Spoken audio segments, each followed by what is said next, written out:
So I'm here with my pumpkin plant today, and I am scouting for caterpillars.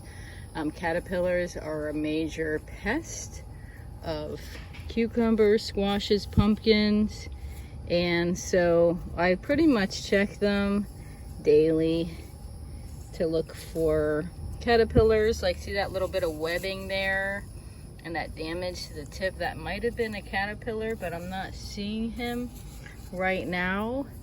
But look at this one, look at that webbing right there, and then when I pull it apart, see that caterpillar? So then I just squish him with my thumb, and that takes care of that problem.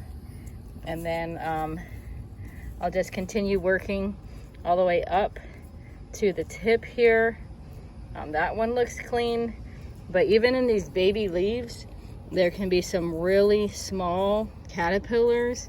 So it doesn't hurt to just kind of rub your thumb in there anyway, or maybe even there's some eggs from the moth that it just laid.